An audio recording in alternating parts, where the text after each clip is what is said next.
Hi everyone, आज हम शुरू करने वाले हैं क्लास 11 केमिस्ट्री के चैप्टर नंबर 2 को, जो कि है structure of atom.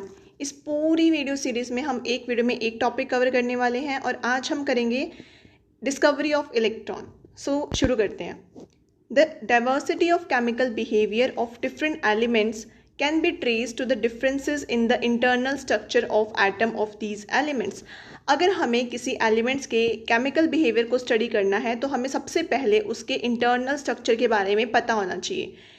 First chapter ख़त्म होता है डाल्टन्स एटॉमिक थ्योरी पे, एंड इस चैप्टर को भी हम वहीं से शुरू करने वाले हैं, from the limitations of Dalton's atomic theory को। डाल्टन्स ने अपनी एटॉमिक थ्योरी में बताया था कि जो एटम है किसी भी एलिमेंट के अंदर वो सबसे छोटी यूनिट है, एंड एटम को आप फर्दर डिवाइड नहीं कर सकते हो। It does not account for सब एटॉमिक पार्टिकल्स। एटम से छोटा भी कुछ एग्जिस्ट करता है एटम के अंदर, ऐसा कुछ डाल्टन ने नहीं बताया। It states that atoms were indivisible. Atom further divide नहीं हो सकता। The word atom has been derive from the Greek word atomos which means uncut, unable और नॉन डिविजिबल। जो एटम है वो एक ग्रीक वर्ड से लिया गया है जिसका मतलब एटोमियो, जिसका मतलब होता है नॉन डिविजिबल, यानी कि जिसको आप फर्दर डिवाइड नहीं कर सकते हो। The atomic theory of matter was first proposed on a firm scientific basis by John Dalton. Actually क्या था कि एटॉमिक के बारे में एटॉमिक थ्योरीज तो एंशियंट टाइम से चलती आ रही थी, बट किसी ने एक्सपेरिमेंटल प्रूफ नहीं दिया था। जो फर्स्ट साइंटिस्ट थे जिसने अपने एक्सपेरिमेंटल प्रूफ के साथ इस थ्योरी को बताया था वो थे Johan Dalton, which and is called Dalton's atomic theory, and उनकी थ्योरी को नाम दिया गया था Dalton's atomic theory. Towards the end of 19th and the beginning of 20th century, these established that atoms can be further divided into subatomic particles like electron, proton and neutron। जैसे जैसे 19th century ख़त्म होती गई and 20th century शुरू होती गई तो क्या हुआ कि सब एटॉमिक पार्टिकल्स की डिस्कवरी हो गई जो कि एटम से भी छोटे थे। जिसमें थे इलेक्ट्रॉन, प्रोटॉन एंड न्यूट्रॉन। जब इन सब एटॉमिक पार्टिकल्स की डिस्कवरी हुई तो साइंटिस्ट के सामने ना कुछ क्वेश्चंस उठे जो कि थे to account for the stability of atom after the discovery of sub atomic particles. इन सब एटॉमिक पार्टिकल्स की डिस्कवरी के बाद एटम की स्टेबिलिटी के ऊपर क्वेश्चन उठने लगे कि अगर ये सब एटॉमिक पार्टिकल्स एटम के अंदर प्रेजेंट है तो किस तरह से प्रेजेंट है, कि एटम स्टेबल है या अनस्टेबल है। Second is to compare the behaviour of one element from other in terms of both physical and chemical properties. जो एक एलिमेंट है वो दूसरे एलिमेंट से कैसे अलग है इन terms of their physical properties या फिर केमिकल प्रॉपर्टीज। थर्ड क्वेश्चन जो था वो था to explain the formation of different kinds of molecules by the combination of different kind of atom. अलग अलग एटम मिलके अलग अलग मॉलिक्यूल्स बना रहे थे, उनका क्या नेचर था, किस तरह के वो मॉलिक्यूल्स बना रहे थे। Fourth is the to understand the origin and nature of the characteristics of electromagnetic radiations absorbed or emitted by atoms। Electromagnetic radiations के बारे में हम इसी चैप्टर में पढ़ने वाले हैं। तो फोर्थ क्वेश्चन साइंटिस्ट के सामने ये उठा कि ओरिजिन एंड नेचर क्या होगा उन ईएम रेडिएशंस का जिन्हें वो एटम एब्जॉर्ब करेंगे या फिर एमिट करेंगे। Next topic is the sub atomic particles. Dalton's atomic theory was able to explain the law of conservation of mass, law of constant composition and law of multiple proportion very successfully। First chapter में ये जो laws थे ये तो Dalton's ने बहुत अच्छे से समझा दिए। However, it failed to explain the result of many experiments। For example, it was known that substance like glass or ebonite when rubbed with silk or fur generate electricity। ये लॉज तो Dalton ने अच्छे से समझा दिए, but वो कुछ ऐसे कॉन्सेप्ट्स थे जिनको वो नहीं समझा पाया। जैसे कि ये ग्लास या एबोनाइट की रोड है, अगर मैं इसको फर से रब करूँ तो इट जनरेट इलेक्ट्रिसिटी। इलेक्ट्रिसिटी का यहाँ मतलब होता है स्टैटिक इलेक्ट्रिसिटी। ये कुछ उसी तरह थी जैसे कि बचपन में ये किया होगा कि अगर एक ड्राई कॉम को अपने ड्राई हेयर्स में रब किया तो वो क्या करता है, छोटे छोटे जो पेपर के पीसेस हैं उनको अट्रैक्ट करता है, यानी कि यहाँ पे कुछ ना चार्ज डेवलप हो जाता है, एंड ये जो चार्ज है वो एटम के अंदर था। इससे ये तो पता चल गया कि एटम के अंदर कुछ ना कुछ सब एटॉमिक पार्टिकल्स तो एग्जिस्ट करते ही हैं, जो कि डाल्टन नहीं बता पाया था। Many different kinds of sub atomic particle were discovered in the 20th century. जैसे जैसे 20th सेंचुरी आती गई काफ़ी सारे सब एटॉमिक पार्टिकल्स की डिस्कवरी हो गई थी। However, in this section, we will talk about only two particles, namely electron and proton. And इस particular section या इस chapter में हम इस सेक्शन में दो ऐसे सब एटॉमिक पार्टिकल्स की बात करने वाले हैं, जो कि फर्स्ट है electron and second one is the proton. Discovery of electron. 1830 Michael Faraday showed that if electricity is passed through a solution of an electrolyte, chemical reactions occur at the electrons. So Michael Faraday ने अपनी studies में ये show किया कि अगर आप एक electrolyte से इलेक्ट्रिसिटी को पास करो तो उसकी जो इलेक्ट्रोड्स है वहाँ पे कुछ ना कुछ केमिकल रिएक्शंस हुई हैं. अब सबसे पहले तो यही जानो कि इलेक्ट्रोलाइट होता क्या है. इलेक्ट्रोलाइट वो सॉल्यूशंस होते हैं जो कि इलेक्ट्रिसिटी को कंडक्ट कराते हैं. ऐसे सॉल्यूशन जो कि इलेक्ट्रिसिटी को कंडक्ट करते हैं, जैसे कि हो गया NaCl पास करता है, तो कुछ ना कुछ यहाँ पे जो दो इलेक्ट्रोड्स दिख रही हैं यहाँ पे कुछ ना कुछ केमिकल रिएक्शंस होती हैं.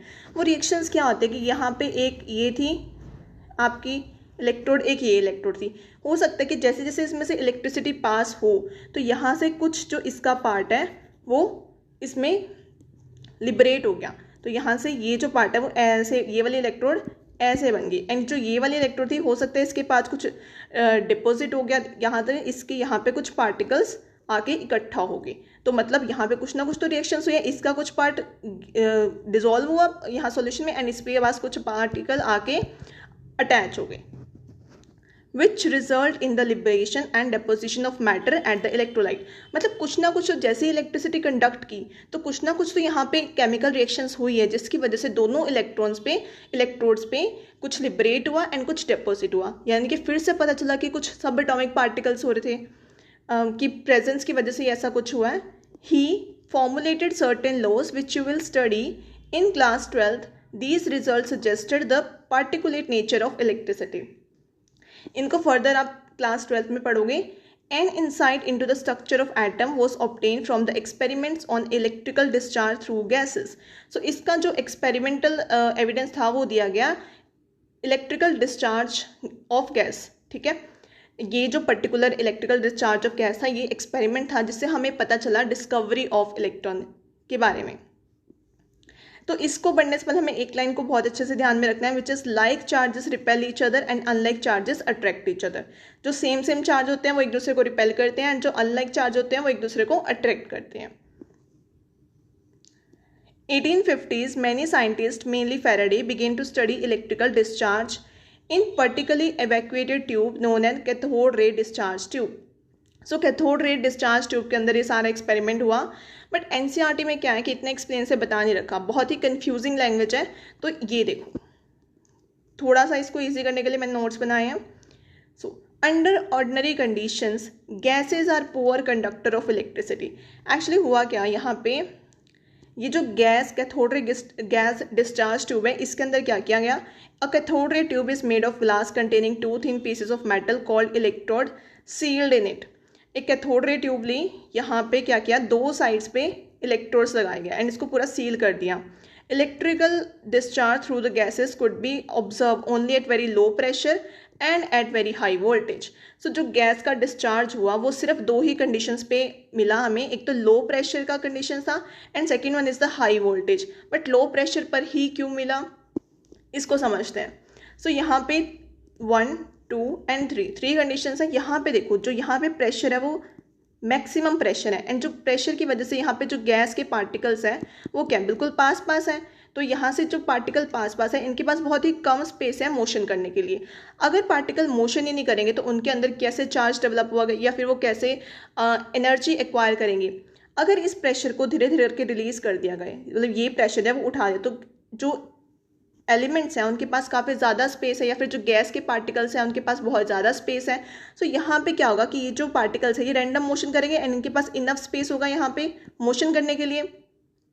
So under ordinary conditions gases are poor conductor of electricity. So जो थर्ड वाला केस था ना ये वाला, ऑर्डिनरी कंडीशन में गैसेज क्या थे, पुअर कंडक्टर ऑफ इलेक्ट्रिसिटी, क्योंकि जो एलिमेंट्स थे उनके पास स्पेस ही नहीं था, वो मोशन कर ही नहीं रहे थे. अगर मोशन ही नहीं करेंगे तो इलेक्ट्रिसिटी कैसे कंडक्ट करेंगे.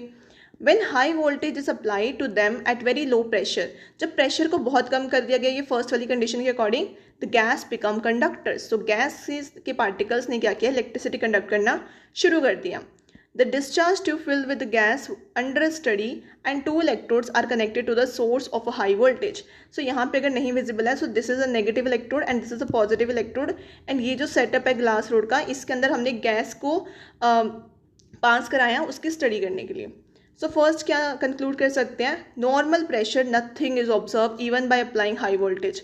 जब प्रेशर बिल्कुल नॉर्मल था तो कुछ भी ऑब्जर्वेशन नहीं मिली, और चाहे हमने हाई वोल्टेज भी अप्लाई किया फिर भी कोई ऑब्जर्वेशन नहीं मिली. Second one is the pressure decrease. जैसे ही प्रेशर को कम किया by pumping out gas, gas become conducting and light is emitted by the residual gas. So क्या हुआ कि जैसे ही यहाँ पे इस वैक्यूम के थ्रू हमने प्रेशर को रिलीज़ किया तो क्या हुआ कि गैस के पार्टिकल मोशन में आ गया ऐसे करके, एंड जैसे ही वो रैंडम मोशन में आए तो यहाँ से क्या हुआ, हमें एक लाइट मिली. यहाँ पे इस एनोड वाली साइड पे एक स्पार्क मिला. स्पार्क मतलब ऐसे कुछ स्पार्कल से टाइप के हमें जो चमकीला चमकीला सा यहाँ पे इस साइड पे मिला, डिटेक्ट हुआ कुछ. So when pressure further reduce, उसके बाद और प्रेशर को रिड्यूस कर दिया, ग्लो बिकम वीक. ग्लो तो कम हुआ but the gas continue to conduct electricity. But जो गैस के पार्टिकल्स थे वो कंटिन्यू इलेक्ट्रिसिटी कंडक्ट कर रहे थे. Gas tube at the end began to glow. So जो इस एंड पे हमारी जो ट्यूब थी वो एकदम चमकने लगी. So comes to NCERT. When sufficiently high voltage is applied across the electrode, current starts flowing through a stream of particles moving in the tube from the negative electrodes to the positive electrode. So जैसे ही यहाँ पे क्या हुआ कि pressure को release किया गया तो यहाँ से कुछ पार्टिकल्स जो थे उन्होंने नेगेटिव इलेक्ट्रोड से पॉजिटिव इलेक्ट्रोड की तरफ डिटेक्ट हुई, यानी इन्होंने कुछ ऐसा पाथ को फॉलो किया एंड पॉजिटिव इलेक्ट्रोड पे हमें क्या मिला, स्पार्क मिला यहाँ पे. So these were cold electrodes रे और कैथोड रे पार्टिकल्स. सो क्योंकि ये कैथोड से जनरेट हुए हैं इसको, इसलिए इनको नाम दे दिया गया cathode ray particles. The flow of current from cathode to anode was further check by making a hole in the anode and coating the tube behind anode with phosphorescent material zinc sulphide. ये एक ऐसा material होता है जो कि थोड़े से spark पे भी बहुत ज़्यादा ब्राइट शाइन करता है. सो फर्दर साइंटिस्ट ने इसको चेक करने के लिए क्या किया, ये जो एनोड थी ना इसके बीच में एक होल कर दिया, यहाँ पे होल कर दिया. तो यहाँ से जब पार्टिकल इस होल में से गए ना तो यहाँ पे क्या हुआ, एक ब्राइट सा स्पॉट मिला हमें, स्पार्कल बहुत ही ब्राइट स्पॉट मिला. तो हमें इससे डिटेक्ट हो गया कि कुछ ना कुछ पार्टिकल्स तो थे जो कैथोड से ट्रेवल करके एनोड तक पहुँचे. A bright spot of coating is develop. So यहाँ पे क्या क्या रिजल्ट्स कंक्लूड कर सकते हैं, cathode ray starts from cathode and move towards anode. So ये जो पार्टिकल्स थे ये कैथोड से शुरू हुए एंड एनोड की तरफ गए. दीज रे themselves not visible but they behaviour can be observe with the help of certain kind of material. ये रेज हमें वैसे नहीं दिखी कि हाँ भाई कुछ ऐसा कुछ रे की तरह जा रहा है, नहीं, बट इनका हमें नेचर डिटेक्ट हुआ. हमें क्या मिले, इसके स्पार्कल स्पॉट्स मिले which glow when hit by them. जो कि हमने एक स्क्रीन लगाई पीछे एंड वहाँ पे जैसे ही वो पार्टिकल स्ट्राइक हुए तो वहाँ पे क्या हुआ, एक ग्लो मिला. सेम यही फिनोमेना यूज होता है टेलीविजन्स में. सो next is in the absence of electrical और मैग्नेटिक फील्ड दीज रे ट्रेवल इन स्ट्रेट लाइन. जब कोई भी इलेक्ट्रिक फील्ड या मैग्नेटिक फील्ड हमने नहीं अप्लाई किया इस ट्यूब के आसपास तो क्या हुआ कि जो हमें पार्टिकल्स का पाथ मिला वो एकदम स्ट्रेट लाइन पाथ था.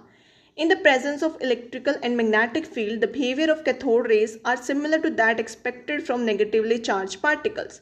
अब ये चीज़ देखो, अगर वो जो पार्टिकल्स ओरिजिनेट हुए अगर उनका चार्ज नेगेटिव हुआ तो वो किस चार्ज की तरफ अट्रैक्ट होंगे, पॉजिटिव की तरफ. याद करो सबसे पहले एक बात बताई थी विच इज़ कि लाइक चार्जेस क्या करते हैं, एक दूसरे को रिपेल करते हैं, और अनलाइक चार्जेस हैं वो क्या करते हैं, एक दूसरे को अट्रैक्ट करते हैं. सो अगर ये नेगेटिवली चार्ज हुआ तो ये पॉजिटिव की तरफ अट्रैक्ट होगा, अगर ये पॉजिटिवली चार्ज हुआ तो ये नेगेटिव इलेक्ट्रोड को अट्रैक्ट करेगा. बट यहाँ पे हमें अट्रैक्शन कहाँ मिली, कैथोड से एनोड की तरफ, मतलब कि पॉजिटिव चार्ज की तरफ अट्रैक्शन मिली. तो इसका मतलब है कि वो पार्टिकल के ऊपर कौन सा चार्ज है, नेगेटिव चार्ज है.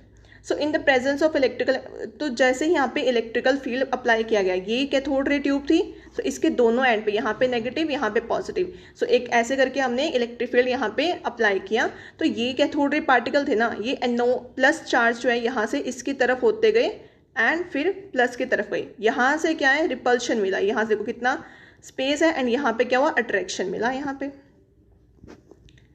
So next is consist of negatively charge particle called electron, and इसको नेम दिया गया इलेक्ट्रॉन्स का।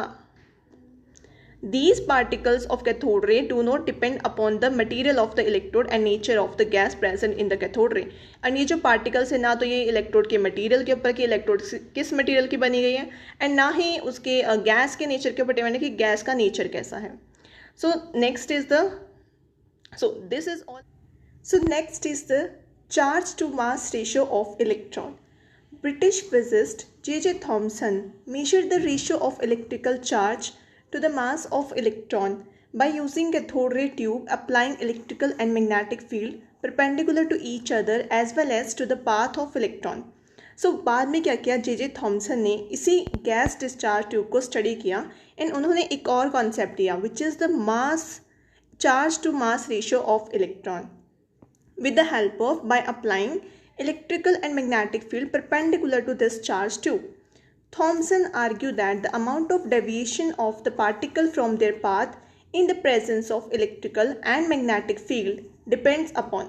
एंड फिर जो यहाँ पे जो हमारी गैस डिस्चार्ज ट्यूब थी यहाँ पे electrical field and magnetic field को परपेंडिकुलर लगाया गया, एंड फिर जो पार्टिकल था उसने जो भी डेविएशन फॉलो की ना उसको बताया गया, थॉमसन ने बताया कि वो किस किस चीज़ के ऊपर डिपेंड कर रहा था। सो जो फर्स्ट चीज़ बताई थॉमसन ने विच is the magnitude of negative charge. तो जो ये डेविएशन है ना उसके पाथ की वो सबसे पहले किसके ऊपर डिपेंड करेगी, मैग्नीट्यूड ऑफ नेगेटिव चार्ज, कि जो चार्ज है उसका कितना मैग्नीट्यूड है। अगर वो ज़्यादा नेगेटिवली चार्ज है तो ज़्यादा डेविएशन होगी, कम है तो कम डेविएशन होगी। On the particle greater the magnitude of the charge on the particle greater is the interaction with the electrical or magnetic field, thus greater is the deflection। जितना ज़्यादा greater charge होगा उतना ही ज़्यादा deflection होगी। Second is the mass to the mass of the particle, lighter the particle greater the deflection। जितना particle हल्का होगा उतनी उसकी deflection ज़्यादा होगी। Third is the strength of the electrical और मैग्नेटिक फील्ड। जो इलेक्ट्रिकल और मैग्नेटिक फील्ड परपेंडिकुलर लगाए हैं उस डिस्चार्ज ट्यूब के पास, उनकी स्ट्रेंथ क्या होगी उसके ऊपर भी जो पार्टिकल की डिफ्लेक्शन है वो डिपेंड करेगी। ऑब्वियसली अगर यहाँ पे देखो अगर ज़्यादा पॉजिटिवली चार्ज होगा इलेक्ट्रिकल फील्ड में तो क्या होगा, पार्टिकल जो नेगेटिवली चार्ज है वो ज़्यादा इसकी तरफ अट्रैक्ट होकर जाएगा, तो डिफ्लेक्शन डिपेंड करेगी in the electric and magnetic fields पे। Increase with the increase in the voltage across, deflection of electron from its original path increase with the increase in the voltage across the electrode। So deflection increase हो जाएगी अगर उसके जो voltage है उसको क्या कर देंगे, increase कर देंगे। So when only electrical field is applied, electrons deviated from their path and hit the cathode ray tube at the point A।